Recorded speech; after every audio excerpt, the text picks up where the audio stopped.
Hello friends, आज हम पढ़ेंगे FERA फेरा यानी foreign exchange regulation act 1973 and FEMA FEMA foreign exchange management act 1999। ठीक है, तो फर्स्टली हम स्टार्ट करेंगे फेरा से। फेरा क्या होता है, ये कब लागू किया गया था? 1973 में। इसमें किस टाइप की ट्रांजैक्शन की जाती थी? हर तरीके की ट्रांजैक्शन की जाती थी, पर ये नेचर में बहुत स्ट्रिक्ट होता था। इस पर बहुत सारे रूल्स एंड रेगुलेशन लगाए गए थे, पर इसका स्कोप बहुत बड़ा था। क्योंकि इसमें हर तरीके की ट्रांजैक्शन की जाती थी, इसलिए इसका स्कोप बहुत बड़ा था। पर इसमें क्या है, जो भी इसमें जो ट्रांजैक्शन की जाती थी उसका इनडायरेक्ट इम्पैक्ट पड़ता था फॉरेन एक्सचेंज के ऊपर, जो जिसमें एक्सपोर्ट इंपोर्ट करते हैं हम करेंसी में। क्योंकि जो हमारे हम एक्सपोर्ट करते हैं तो इसमें वो जो हम एक्सपोर्ट इंपोर्ट करते उसमें भी टैक्स लगाया जाता था, और इंपोर्ट करते वक्त भी। तो इससे क्या होता था, प्राइस जो है इम्पैक्ट पड़ता था कि अगर इंपोर्ट कर रहे हैं तो वो प्राइस अगर हमने 80 रुपीज़ का खरीदा तो वो टैक्स लगा के वो 90 रुपीज़ का हो जाता है। कस्टम ड्यूटी वगैरह ये लगाते थे। इसके प्रोविज़न बहुत कॉम्प्लेक्स होते थे, बहुत ज़्यादा कंजर्वेटिव और रिस्ट्रिक्टिव था। क्योंकि इसमें वही है, हर तरीके की ट्रांजैक्शन ज़रूर की जाती थी, लेकिन कुछ ट्रांजैक्शन पे इम्पोज किया जाता था टैक्स, कस्टम ड्यूटी। ठीक है, और ये इसकी जो पेनल्टी है वो बहुत हार्ड थी। इसमें कितने सेक्शन थे? इसमें 81 सेक्शन थी। तो अब हम पढ़ते हैं फेरा। फेरा हमने कंप्लीट कर लिया, अब पढ़ते हैं हम फेमा। फेमा क्या होता है? तो फेमा कब लागू किया गया था? 1999 में। किसने इम्पोज किया था? अटल बिहारी वाजपेयी की गवर्नमेंट ने। इसमें कितने सेशन है? 49। और फेरा में कितने थे? 81। तो ये किसने पास किया था? पार्लियामेंट ने पास किया था। और फेरा को रिप्लेस किसने किया था? फेमा ने। कब किया था? 1999 में। इसमें सात चैप्टर्स हैं। लिबरल है और पॉजिटिव है और वेलकमिंग है, मतलब कि बहुत अच्छा है। क्योंकि इसमें जो है रिस्ट्रिक्शन सी, कंजर्वेटिज्म था, जो कस्टम ड्यूटी वगैरह लगाई जाती थी वो सब फेमा में हटा दी गई। क्यों? क्योंकि ये इजीली हम ट्रांजेक्शन कर सकते हैं। सिर्फ इसमें इसलिए तो 49 सेशन बचे हैं क्योंकि ये वेलकमिंग था, मतलब हर एक जगह से, मतलब पर इसका स्कोप छोटा था कि भाई स्पेसिफाइड चीज़ों के लिए था ये हर एक ट्रांजेक्शन का नहीं था। इसमें भी कुछ है। इसमें जो नोटिफिकेशन है वो कौन देता था? Notified in the gadget by the executive के द्वारा दी जाती थी। ठीक है, इसके नोटिफिकेशन दो तरीके से आती थी, दो तरीके से रिकॉर्ड की जाती थी। एक तो हम करंट अकाउंट में करते थे और एक कैपिटल अकाउंट में। करंट अकाउंट को कौन कंट्रोल करता था? गवर्नमेंट करती थी करंट अकाउंट को। और जो भी रेगुलेशन है कैपिटल अकाउंट की, वो कौन? RBI के द्वारा कंट्रोल की जाती थी। इसमें क्या है, ये दोनों जो है कौन कर सकता था? ऑथराइज्ड पर्सन, यानी कि AP।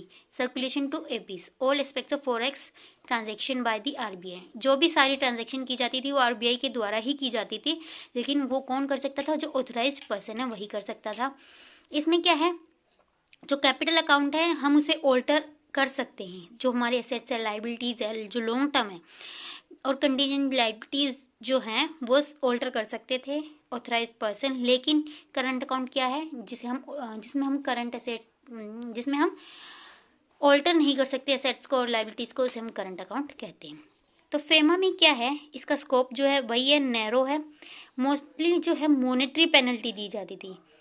ठीक है ना, अगर मतलब कि इसलिए इजी होता था क्योंकि हम मॉनेटरी पैसे दे देते थे पेनल्टी के, कि अगर हमने कोई रूल वगैरह तोड़ दिया। ठीक है, इम्प्रिजमेंट तब होती थी, यानी कि जेल की सज़ा कब होती थी? जब हम पेमेंट नहीं करते थे मॉनेटरी की, मतलब पैसों में पेमेंट नहीं करते थे, तब हमें जेल हो सकती थी। ठीक है, ये डील करता है स्पेसिफाइड ट्रांजैक्शन से, जो भी फॉरेन एक्सचेंज से रिलेट करती है। पर ये किसे रोकता है? ये फॉरेन एक्सचेंज मैनेजमेंट एक्ट को नहीं कर सकता, अनऑथराइज पर्सन इसे नहीं कर सकता। ठीक है, और जो हमारे फेमा में 7 चैप्टर्स हैं ये हमें याद करने पड़ेंगे, आ सकते हैं एग्जाम में। 7 चैप्टर, इसमें कितने सेक्शन थे? 49, जिसमें से जो 12 सेक्शन थे वो सिर्फ हमें ऑपरेशनल पार्ट बताता है, और बाकी जो है हमारे contraventions, penalties, adjudication, appeals, enforcement directorate, ये सब बताता है। ठीक है, चैप्टर 1 में क्या था? प्रिलिमिनरी, जो सेक्शन 1 और 2 में आता है। सेक्शन 2 में, चैप्टर 2 में कौन सा आता है? Regulation in management of foreign exchange, जो सेक्शन 3 से 9 के बीच में आता है। चैप्टर 3 में ऑथराइज पर्सन, जो ऑथराइज पर्सन है वो कौन से में आता है? सेक्शन 10 से 12 में। चैप्टर 4 में कॉन्ट्रावेंशन एंड पेनल्टीज सेक्शन 13 से 15 में। चैप्टर 5 में जुडिक्शन एंड अपील 16 से 35 में। 6 में डायरेक्टर ऑफ एनफोर्समेंट 36 से 38 में। और 7th में आता है मिसलेनियस 39 से 49। ठीक में, इसमें जो फेमा की ट्रांजेक्शन है कौन कर सकता है, वही इसमें क्या है, फेमा की ट्रांजेक्शन कौन कर सकता है, फेमा की वो all transaction between a resident and non resident is covered in FEMA. वो सारी ट्रांजैक्शन जो रेजिडेंट और नॉन रेजिडेंट के बीच में की जाती है उसे हम फॉरेन एक्सचेंज मैनेजमेंट कहते हैं।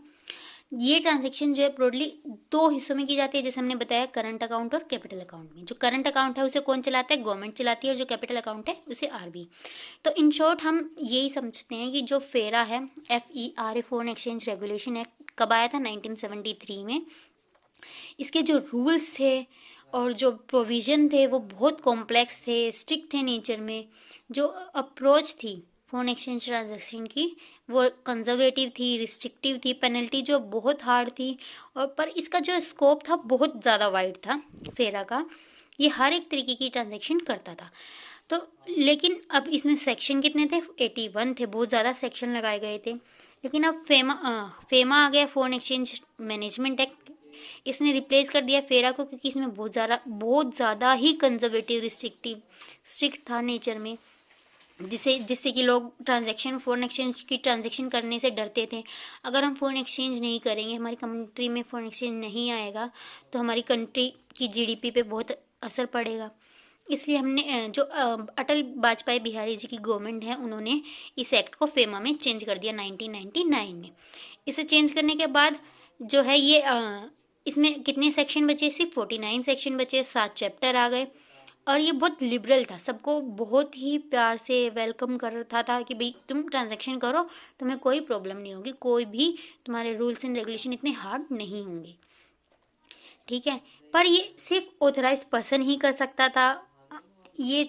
ठीक है, इसमें सबसे ज़्यादा मेन क्या था कि हम मॉनेटरी पेनल्टी दे सकते हैं, हम सिर्फ पैसे दे सकते हैं और अपना मतलब पेनल्टी कंप्लीट कर सकते हैं, क्योंकि पैसे देना आसान होता है और जो जेल की सज़ा वो थोड़ी ज़्यादा मुश्किल होती है, इसलिए। ठीक है, इसका स्कोप पर बहुत नैरो था, क्यों, क्योंकि ये सिर्फ डील करता था स्पेसिफाइड ट्रांजैक्शंस जो भी हमारी फॉरेन एक्सचेंज से रिलेटेड होती थी। ठीक है, जो भी स्कोप में मेंशन किया गया, मतलब जो भी मेंशन किया गया है फेमा के अंदर, हम उसी में ही ट्रांजैक्शन कर सकते हैं इजीली। तो ये था हमारा फेरा and FEMA. Thank you guys for watching, like share and subscribe.